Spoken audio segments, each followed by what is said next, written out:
I'm not sure, but I will try and get the video posted if anybody wants to watch online afterwards. And just if anybody happens to pop up on Google Meet. But Okay. anyway. You can start since you have a book in your hand there. All right. So the first book I wanted to recommend, I actually have a couple, but I'll go with this one first because I have it in my hand. Is called Love Thy Neighbor by Ayaz Virji. And it's very short. It's a very short read. A Muslim. A Muslim doctor's struggle for home in rural America. It's a nonfiction book, and it is about a doctor who works in a small town in Minnesota, and he's Muslim, and everyone else in the town is Christian. And so he and his family are the only Muslims in town, and it kind of goes into how, in some ways, there was some prejudice or misunderstandings, but how they kind of eventually came to bridge those religious differences. And I just thought it was kind of it's nonfiction. I thought it was just kind of an interesting story about bridging differences across, religion or identity and having things in common. And does it say what town it is? It does. I'm trying to. It just says that it's a town of 1,400, but I'm trying to remember the name of the town. Because I grew up in Minnesota. Oh, okay. Specifically Minneapolis. Okay, Dawson, Minnesota is the town. Mm-hmm. And I didn't spend too many times in small towns. Some, but yeah, there was a difference. But in general, Minnesota is a blue state and very liberal, open-minded, non-prejudicial Christian. I grew up with the Ojibwe Indians, and I never heard anyone slander Indians at all in any way, shape, or form. Even though they did have their particular problems, with drugs or whatever. But I didn't hear that at all. So that's a big difference from the South. Yeah, that is interesting, and obviously every area has its problems, but sometimes in a smaller town, they can be a little bit more, if you're an outsider, a little more of an outsider. But I just thought that was an interesting book, and I will. And how did you come upon it? Just stumbled across it on the shelf. Oh, okay. Just came to your library. Yep. Okay. All right. You want to recommend something? Sure. I have some movies and podcast type things I've been watching. All right. I'm still reading the Christie biography that I'm on, and I'll ask for another one later if I can get it. But for the time being, one podcast I've been listening to is about Garth Brooks. Have you heard of him? Yes, the singer. I saw him in New York City with a friend of mine back in the late 80s, early 90s, just before he hit big. And he was at the Roadhouse bar, kind of a big venue, but not anything like an arena, but it was just. And we enjoyed the show and stuff. But since then, he's become really huge. And after that, I never followed country music or anything at that time. I used to, but there's been a lot of talk. They're saying that he's a serial killer. Now, you're going to laugh, of course. And I mean, it took me a long time to figure out what was going on with this, because it could have been like what do you call that? Like a farce or like War of the Worlds, where it's not like a parody type. Yes. And so I put it on the shelf, like I wasn't making a decision either way. But as I've continued to listen, I am starting to feel like my question was, do they believe it? The people that are doing it, and the answer is they do. And so I'm not trying to convince anybody or you. I'm just going to tell you what I heard that really interests me. So he's given like 1,000 or more concerts, in the last 30 years. And so they had somebody track it. It was an autistic person, because a regular person, wouldn't do that. pay that much attention. So they went to all his tour stops and all the missing people or murdered people. And it was a huge amount, like 200 or, 80 still missing. Now, just for comparison, and I have other things to say about it, but just for comparison, they took like Madonna. And they said, well, you could say that about anybody. Okay. So they did. They looked at Madonna, who's given probably an equal number of concerts in that time, and there was like only 2. So from a statistical standpoint, it's a huge difference. Now, since then, I have learned that because the other question is, how would he have gotten away with it? I have answers for that. Okay, they have answers for that. Is that he was recently accused of rape by a hairdresser, and it wasn't just any rape, it was a really brutal thing where this woman was hung up and upside down and stuff like that. And then there's other things like from his clips where he talks about, I would love to kill somebody. He's got that psychotic stare where he never blinks. But most of all, he's got an alter ego. And you might remember this, called Chris Gaines. So he dressed up like this psycho killer, and he had a whole album and songs around it. And it's really an alternate identity that's based on himself, and so on and so forth. So there's just a lot. I have to admit, there's a lot of interesting things about this. And then there's this other comedian that they think is working with him. And the question is, well, why hasn't he been caught? Why hasn't he been, why would he do it in the first place? Why hasn't he been caught? And so on and so forth. So there are answers to all that. But number one, when you get that high up in the entertainment field, like Taylor Swift, and I'm not accusing her of anything, I'm just saying that because she did work her way from the ground up, so did Garth. You get to a different level in society, and at that level of society, there is a lot of strange things going on. Like, for instance, with the royal family, they have a pedophile problem, and so on and so forth, without casting any light in it. But there's it does seem to be a lot of things like that going on. So I'm thinking, well, I was with a friend, my friend Boris, and it's like, boy, glad we survived, we're getting The other interesting aspect is in 2009, the TV show Criminal Minds had an episode called The Performer. And I alerted this link to the people who are doing the podcast. And so this performer would go on stage and pick out his next victims from the audience. And you might think, okay, yeah, that's creepy, that's horrible, that's a betrayal. But wonder what gave them that idea, for that. So I just personally have come to a different level of possible belief on that particular subject. So the question, why isn't it caught? Because no one would ever suspect him. You go from city to city. I remember this, he was doing a residency in Las Vegas for a long time, and he was raising his daughters, mostly they lived with him. And so he said, well, I have to have a plane that takes me home so I can be home at a certain time when the girls come home and so forth.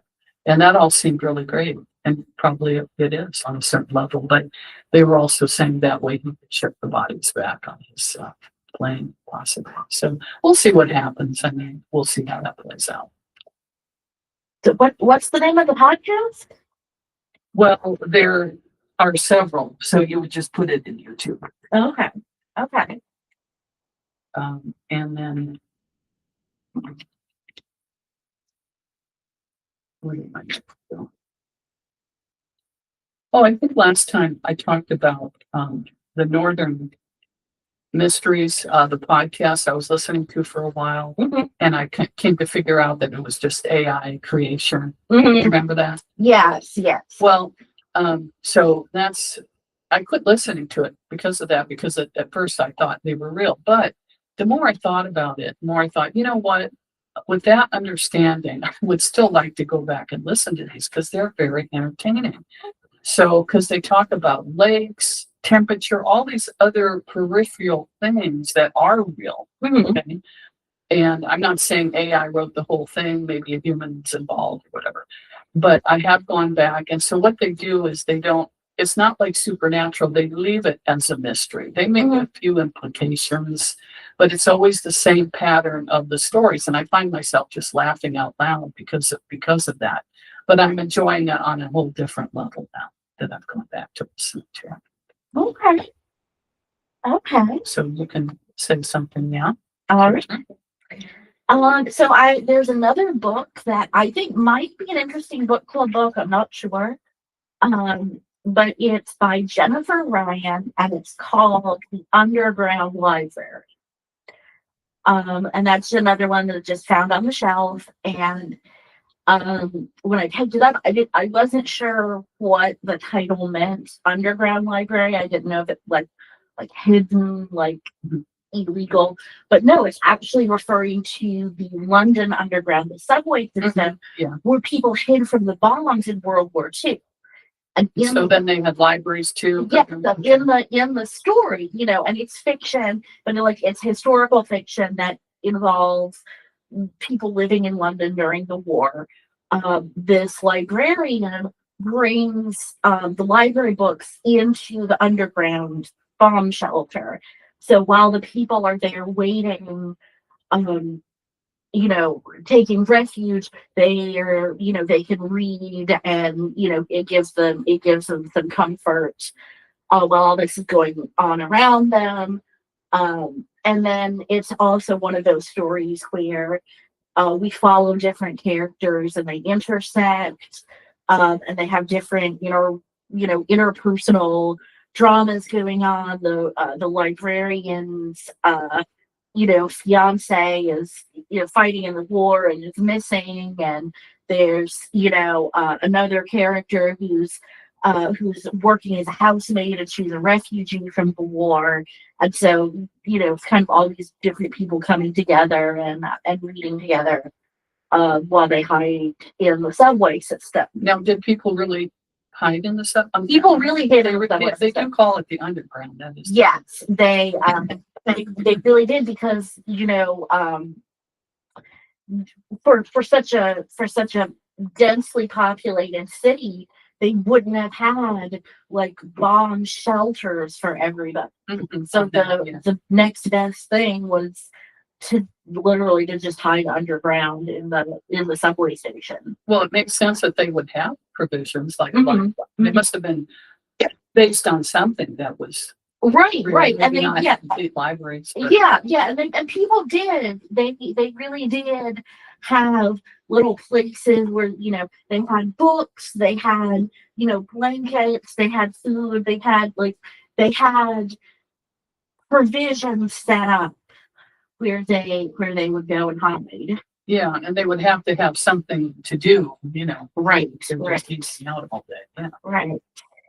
And you got that from the library too? Yes. Okay. Yes. So, and more on that? No. Okay. I did finally read The Company You Keep. I got that and I returned it.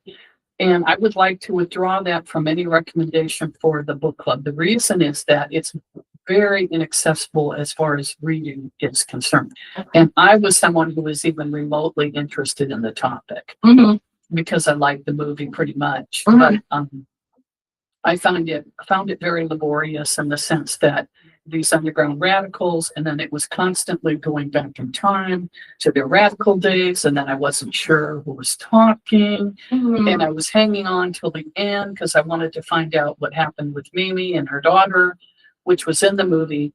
And so I just found myself saying, wow, this is really annoying. And so although I would recommend the movie to anyone, I wouldn't the book. Okay. But I continue to recommend the other ones like Let Him Go and what was the other one? Which was a book and a movie. I don't remember. I think I took notes and posted them from the last right talk. But there were three, and the Let Him Go, and then let's see.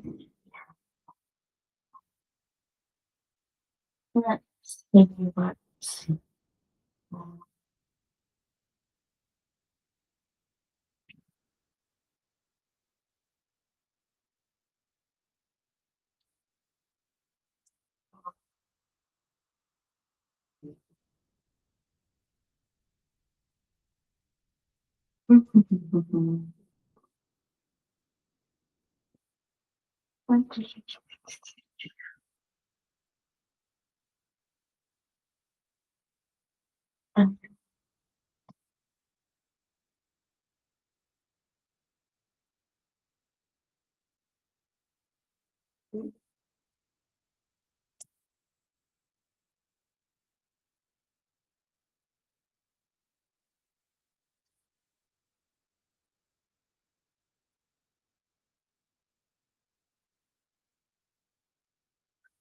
Here we go.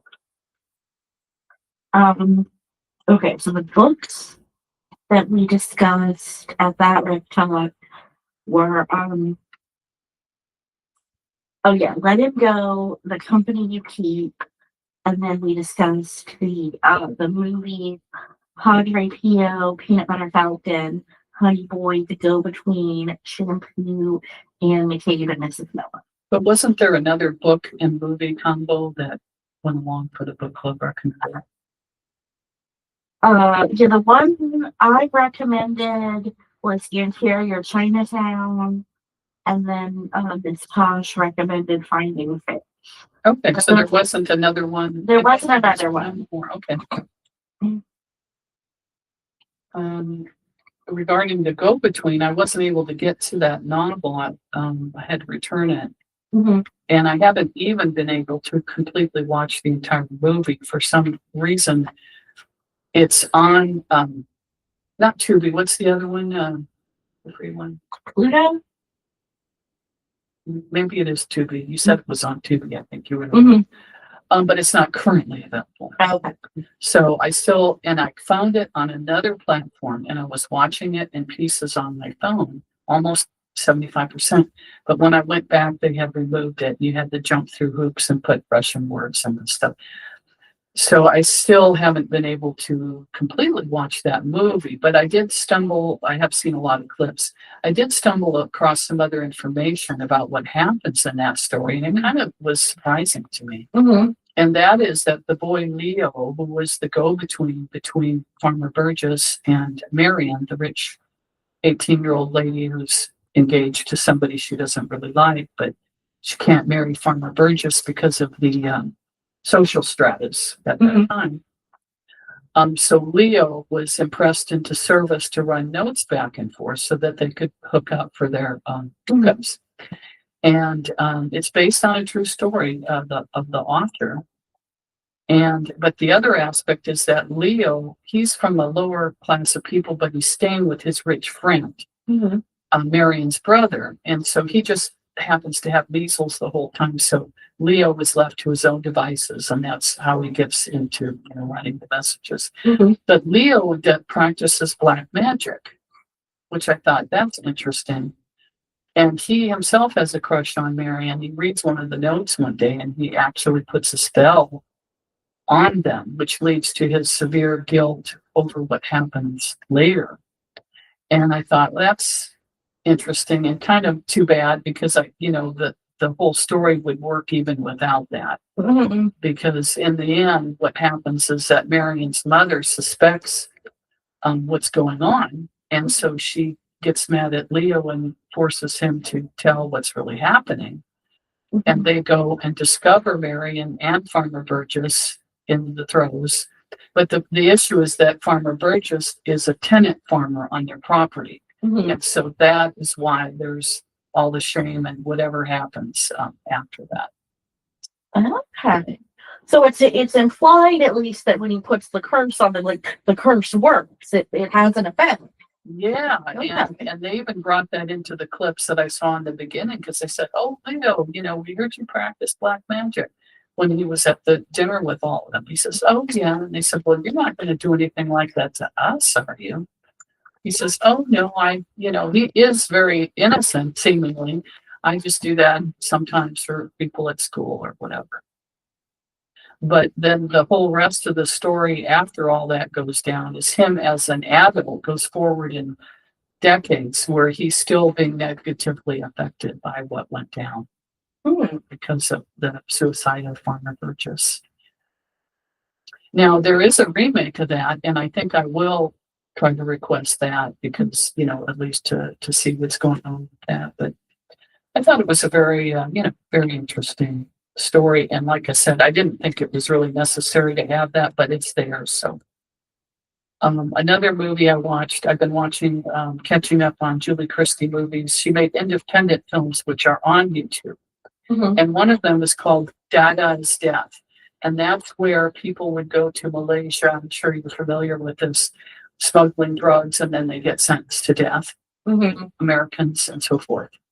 And so this is a true story of an Australian family. And so the boy goes over there and he's comes under the tutelage of a more aggressive person from Australia who says, you can make $6,000 and, we're going to do this. And so he does go over there and he does want to change his mind, sort of just like with Leo. He didn't want to do that anymore, but the guy kind of prevails upon him and they get caught. And what I liked about that movie, they're trying to be as balanced as possible because they show everywhere these signs in Malaysia saying Dadah is death, which means drug smuggling equals death.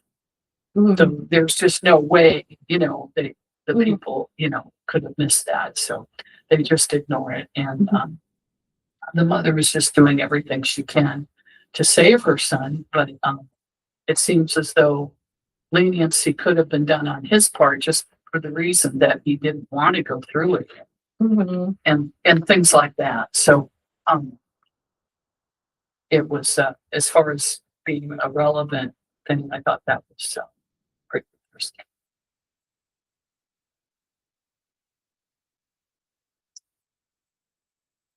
So do you watch any movies or anything? Yes. There was a movie that I wanted to recommend that I thought it was called American Animals. And it's based on a true story. The movie actually like cuts between the staged part with the actors and interviews with the real people. Um, but it's about this group of college students who stole some very valuable rare books from the college library. They had this whole thing planned out where they planned a heist. They were going to sneak in. They were going to resell them? Or? Yes, they were gonna sell them. They were gonna they had a whole plan with like a guy standing watch and disguises. And they were gonna their plan kind of went wrong. They tied up the librarian. I watching that. I was like, so they ended up doing things that they yeah, going to do. yeah. I watched it. I was like, I'm glad Idaho doesn't have that things that valuable because I don't want to get tied up. But they got away with the rare books, but then as What year did that happen in? Because Poison is popular. like early 2000s. Oh. Yeah, like I wanting to say it was like 2004 or something like that. And and there were still like rare book, sales and auctions going on. Yeah, that's true. But what they got away with the theft.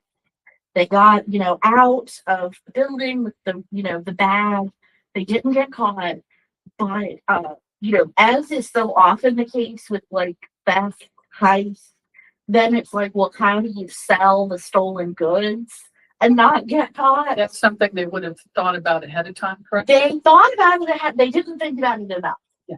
They didn't think like, and And where do you store it so they don't Yeah. get damaged? Yeah. Like, and that it seems like so many cases you hear about with like art theft and things like that, do have that element where like they put all this thought into how to steal it. Mm-hmm. And then when it comes to like, well, how do you sell it?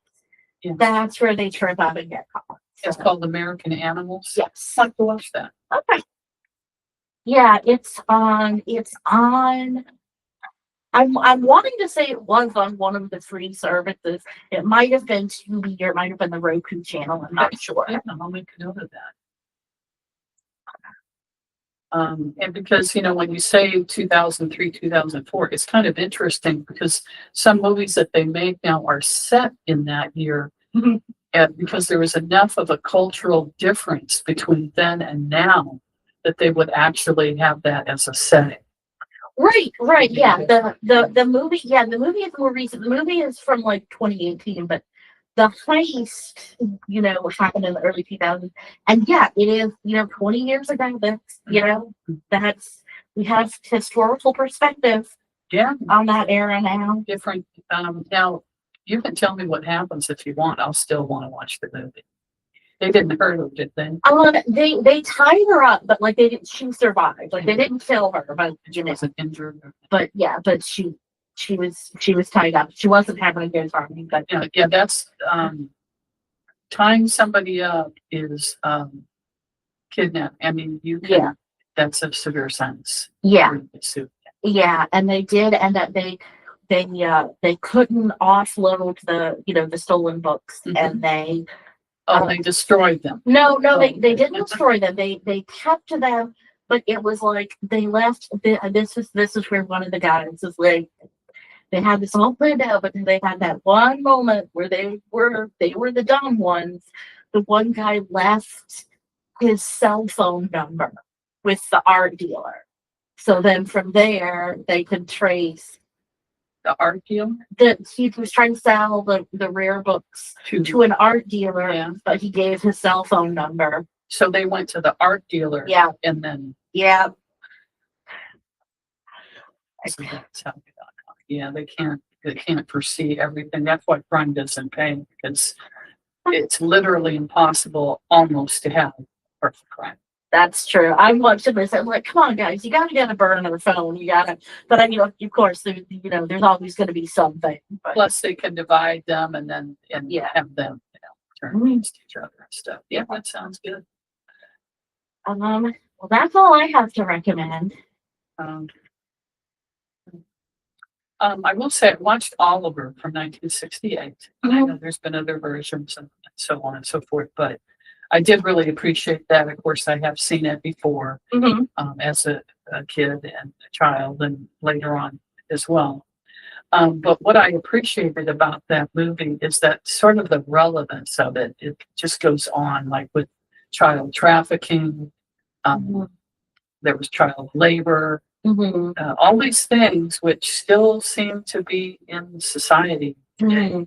Absolutely. Because he was, he asked for more food, which was a no-no, and then they sold him to these people as an indentured servant. He ended up escaping, and then he goes in with a group of people who are pickpockets. And he gets, the guy feeds them, they get some affection, they have fellowship, they have all that, but it's like, hey, it's within a crime syndicate that they're living. It was a little better than the other place, but there was still that, and I just thought, it was very well done. Yeah, that's interesting. So there's a lot going on in a way with the royal family. I don't know if you keep up with that, but Andrew was stripped of all his titles, his association with Epstein, and then he's had ongoing issues with like having a bunch of girls and this and that. But in the end, it seems seemingly he will end up going to some billionaire will take him in, and he'll still have luxury accommodations. Yeah.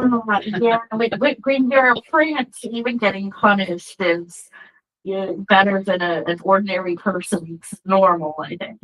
Like I commented online, I get more trouble for overdue library books, and it never seems to include luxury accommodations. Right. Right. Yeah, I want that kind of punishment. Where it's no punishment at all. And yet, there was an old movie with Julie Christie called Far from the Madding Crowd, and I didn't care for that version of it. But there was a newer version that I did connect with more, starring Carey Mulligan, also called Far from the Madding Crowd. And the basic story is, I guess she's in Ireland. She's sort of a wealthy landowner or has inherited farms that she still needs a husband. And so there's three men vying for that position to be her husband. And that's basically the setting for the drama. And it's complicated because she has more power and position than any man who would have been her suitor. Mm-hmm. But I do like Carey Mulligan a lot. I think she's a good actress. So I would definitely recommend that. Okay.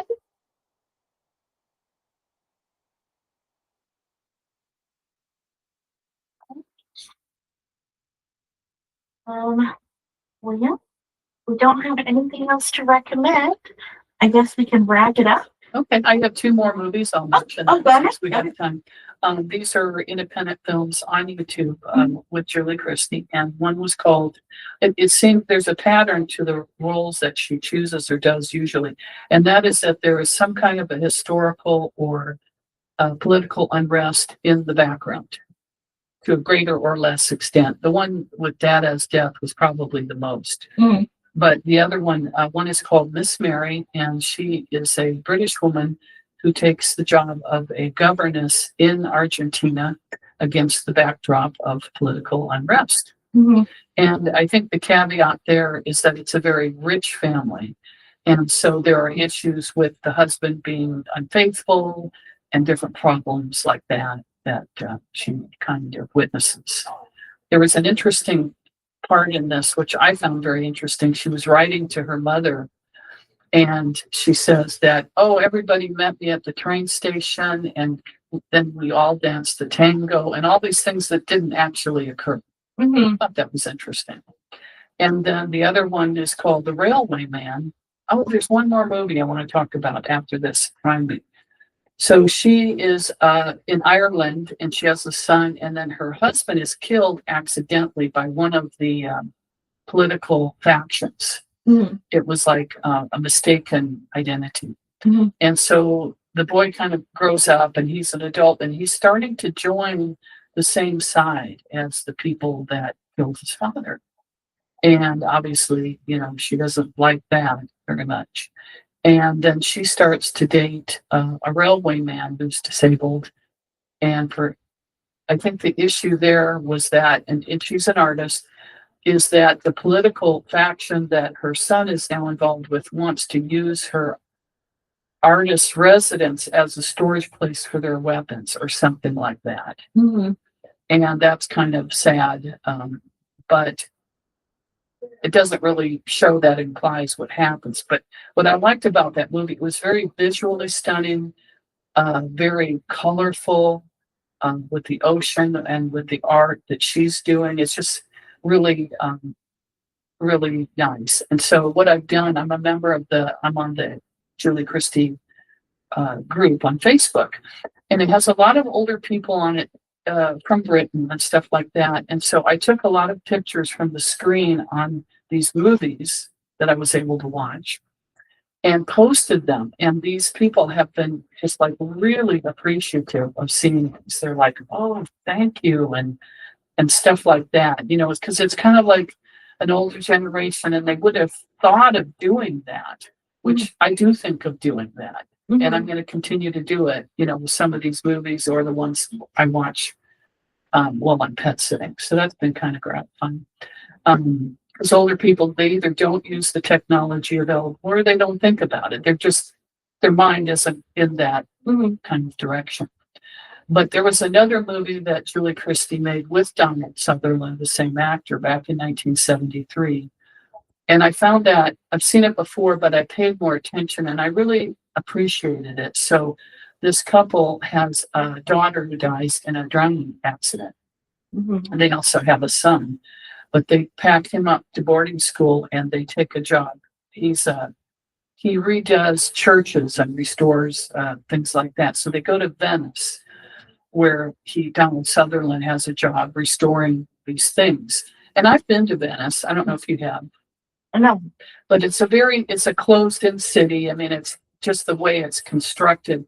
People aren't real outgoing, I guess, because of that. But in this movie, there actually aren't any tourists. They must have did it, without them or whatever. So it's dealing with the grief of this couple. So they're in the restaurant eating, and then these two blind sisters, or one's blind, they're kind of strange looking. And they go into the restroom and they need help because she has something in her eye. So Julie Christie goes in there and assists them. And the woman says to Julie Christie, "Oh, I saw your daughter sitting in between you at the restaurant." Now, this woman wouldn't have known anything about what happened, but Julie Christie is so amazed that they had this vision, and she's just like changed by it and really wants to hear more and wants to associate with them more. So it's really kind of an unusual setup. And then she tries to tell her husband, Donald Sutherland, about it. And he's more of a typical man. I'm not trying to characterize people, but they do have a point. He's like, "No, that's just hogwash. You can't go in that direction," and things like that. Mm-hmm. And what some people consider the big point of this movie at the time is that there's a really explicit and ongoing sex scene between the married couple. Mm-hmm. And the importance of that was that it was the first time they had sex since their daughter died. Mm-hmm. And that's why they made it so long or whatever. Mm-hmm. But eventually, those two sisters warned Donald Sutherland that he's in danger and they should leave that city. Mm-hmm. And then he has a near-death accident when he's way up on the scaffold in the church. And this accident is so well done. I admired it very much. And I think the movie's on YouTube. So there's indications that he is in fact in danger. But again, he's discounting that. And I think this was the point. It's making the point between people who have an open mind or are more like believers and those that just say, "Nah, forget it. I'm not listening to that." And so it was really kind of, I enjoyed it, a lot more watching it. What was the name of this one? Don't Look Now. Okay. And it is on YouTube. Okay. And so there is a resolution to, I won't give you the spoiler, but but basically this woman the wife, she has faith, hope, and love. Like she goes to a church and lights a candle, so she has some faith. She's writing a letter to her son. She has the love, and then she has the hope that she's tapping into, that her daughter is happy somewhere or whatever. Whereas the husband is totally rejecting all of that. Mm-hmm. And there is a different outcome to each of these people. Okay. Which I thought and it was based on kind of a famous short story. So okay. I would recommend that. Okay. Well, so how many books are you reading at any one time? Like, do you juggle them? Or? Yeah, so frequently I will juggle them. And then sometimes, lately, I've had a little bit of a hard time focusing and reading because I get distracted or I get, I get tired. So I need to, I'm working on being better at staying focused and finishing a book. Yeah, I know the feeling. Yeah. One more thing I'd like to say about the recommendations.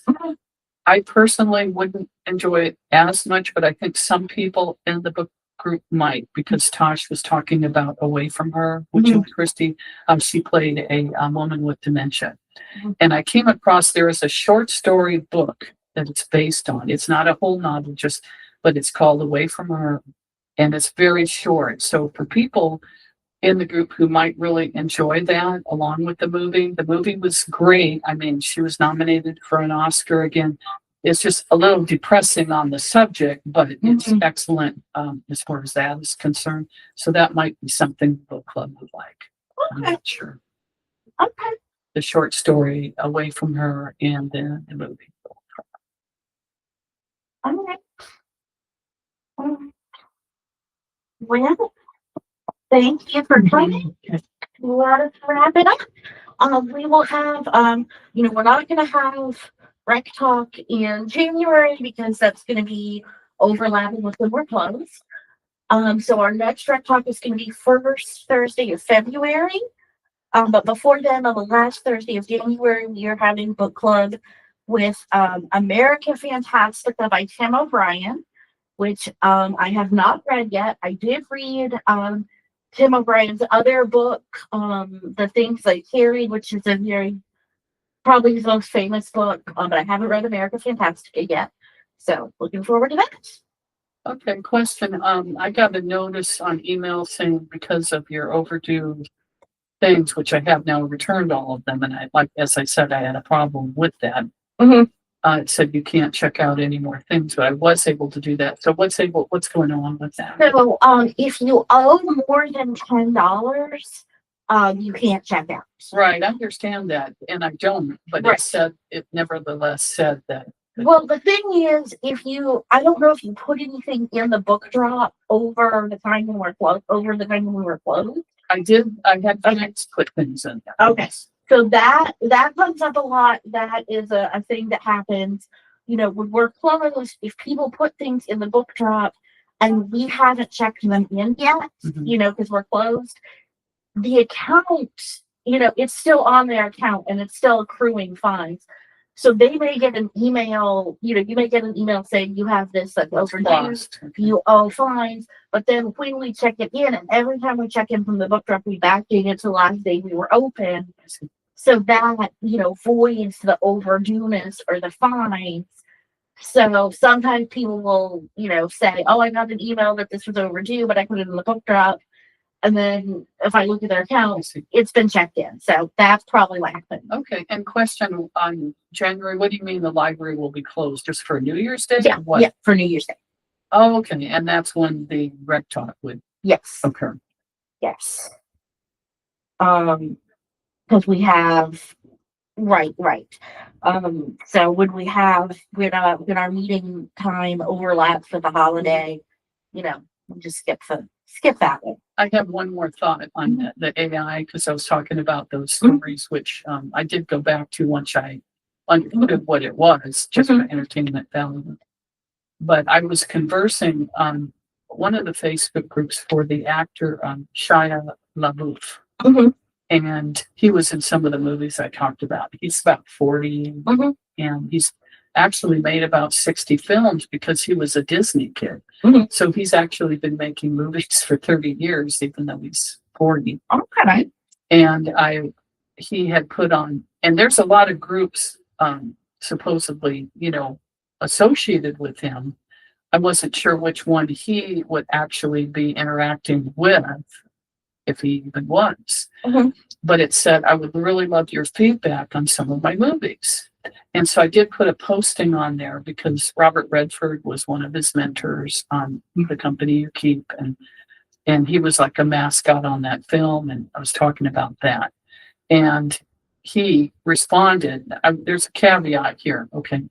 He responded saying, I totally agree with you, that there should be a re-release called, it would normally be called the director's cut, but because Robert Redford has died, it would just be called an extended cut, where they would go back and cut it again and include all the scenes that were filmed but not included. Now, how did I know that there were scenes that were not included? I knew that because in the special features, it showed them. Right. And I thought to myself, this movie would have been so much better if they had included that. And I didn't know what else was, but he was saying that because he would have known intimately about that project.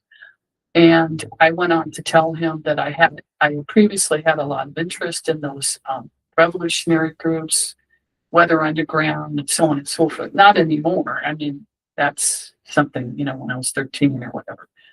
But just to show that I have that kind of level of interest in the topic, and that I had worked on a screenplay, I've written a play, just to show that I have some knowledge of writing and plot and all that. And so we ended up conversing quite a few times, and he would message me. It's like I'll get a message like at 3 a.m. and we talk some more. But the point is, some of those I'm not, I have to come under the impression that some of those might not have actually been from him. I don't mean from another person. I mean possibly from AI. That could be. So he hasn't responded lately, but but it was good for me to come under that understanding. I could give you one example. He Mhm. was in a movie where he played a famous tennis match between Bjorn Borg and John McEnroe. And I remember seeing John McEnroe I went to a few professional tennis matches in California because my dad was into it. And so when John McEnroe first got started, have you heard of him? He was pretty famous. He's retired now. Mhm. He was married to Taylor Williams. But at the time, he had like long flowing locks and a headband. He was very eccentric. He became eccentric later for his temper. Well, anyway, Shia LaBeouf portrays him in the movie. So I was just sharing with Shia about how I saw John McEnroe. And at this particular tennis match, John McEnroe like went down, flat down on the court, and his racket flew. It was just very dramatic. So I was sharing that with him because he had portrayed me. But in the response that I'll put like this, he gave me, he was saying, like when my face went down on the court, it's like, wait a minute. Okay, you can't fake a relationship with AI. Mhm. Okay. That's not what happened in the movie that he portrayed. I was talking about something I saw. Right, right, So I was catching on to this. right, But I right. think the important thing for me to take away is my awareness of that possibility. And so from then on, when we did communicate, I mean, I never gave any more personal information. I just talked about observations on movies or things like that that wouldn't ever cause me any harm. So I came away with a takeaway on that a couple of them may have been from him, and some of them may have been like where AI gets involved. They kind of take what you wrote and regurgitate it in a way. And that's no way to have a relationship. Somebody's, trying to catch on to that pretty quickly. You've got to have your own observations, your own things. You can't just regurgitate what the other person said. Right, right. Yeah, and there's a lot of things that are written are not necessarily written by a human. So Oh that's yeah, good to be aware of. it's Yeah. more and more of an issue. So I guess I'm glad that happened in a way because it really it helped to educate me, and there are certainly lots of worse things that could happen to people. On that. But a couple of things he wrote, and I'll say which I actually think did come from him just because of what he said. But what was it? That he was sexually abused as a Disney kid, and that's pretty common. You hear Mhm. about that. And he wrote about it in the movie where he portrays his father. Mhm. And he said, "Oh, trauma, tell me about it." And then I said, "We both have names that are easy to mispronounce." And he was like, "Oh yeah, it's been like this or like that." And it's true. Mhm. So a couple of things like that. But I think my main takeaway is just to be extremely cautious and to be aware. And it's not like there was any danger of like meet up with somebody or, Right, and right. things like that. So, and it was not a romantic thing at all. I mean, he's married with a child. It's just a professional type of a Right, right. communication, platonic or whatever. Yeah, that is interesting. Yeah, I That mean, is, because it might not have been if he was communicating with me at any point, but whatever may have happened there with the information could have been something totally separate, like where AI is tracking mhm. a message and doing something on it. So it's like, what would even be the purpose for that? The purpose for that is just to do it, just because it can. Mhm. Right, right. Yeah. So All right. Well, thank you for sharing that. And I hope to see you at book club in January. America Fantastica. okay. And will any large print versions be in there? Yes, we should get some large print in there. And when will those come in? I'm not sure. I have them on order. We have a couple that have come in already, but they are the regular print. Okay. So about when do you think the others will come in? Maybe the before January 1st, I would expect. Okay.